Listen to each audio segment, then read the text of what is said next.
حدیث نمبر 6676۔ حضرت جریر بن عبداللہ رضی اللہ تعالی عنہ بیان کرتے ہیں کہ رسول اللہ صلی اللہ علیہ وسلم کی خدمت میں کچھ دیہاتی اونی کپڑے پہنے ہوئے حاضر ہوئے۔ رسول اکرم صلی اللہ علیہ وسلم نے ان کی بدحالی کو ملاحظہ فرمایا اور ان کی حاجت کو دیکھا جو ان کو پہنچی تھی۔ آپ نے صحابہ کرام کو صدقہ دینے کی ترغیب دی۔ انہوں نے کچھ دیر کی جس سے آپ کے چہرے انور پر اس کا اثر دکھائی دیا۔ پھر ایک انصاری درہموں کی ایک تھیلی لے کر آیا، پھر دوسرا آیا، پھر لانے والوں کا تانتا بندھ گیا۔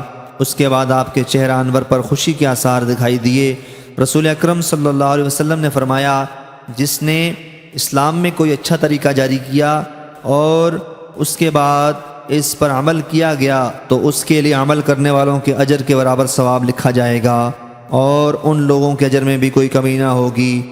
اور جو شخص اسلام میں برا طریقہ جاری کرے اور اس کے بعد اس پر عمل کیا جائے تو اس پر عمل کرنے والوں کے گناہ کی مثل لکھا جائے گا اور لوگوں کے گناہ میں بھی کوئی کمی نہ ہوگی۔ حدیث نمبر 6677۔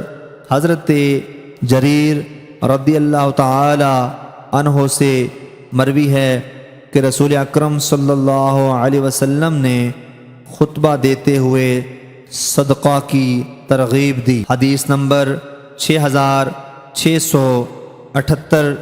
حضرت جریر بن عبداللہ رضی اللہ تعالی عنہ سے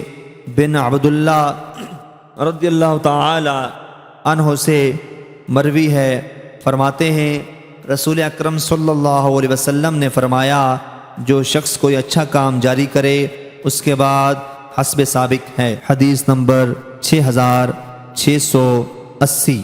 حضرت ابو ہریرہ رضی اللہ تعالی عنہ سے مروی ہے کہ رسول اکرم صلی اللہ علیہ وسلم نے فرمایا، جس شخص نے ہدایت کی طرف دعوت دی اس کے لیے اس کی پیروی کرنے والوں کے برابر اجر ہوگا اور ان کے اجروں میں کوئی کمی نہ ہوگی۔ اور جس شخص نے کسی کو گمراہی کی طرف بلایا تو اس پر ان لوگوں کے گناہوں کے برابر گناہ ہوگا جو اس کی پیروی کریں گے اور ان کے گناہوں میں بھی کمی نہ ہوگی۔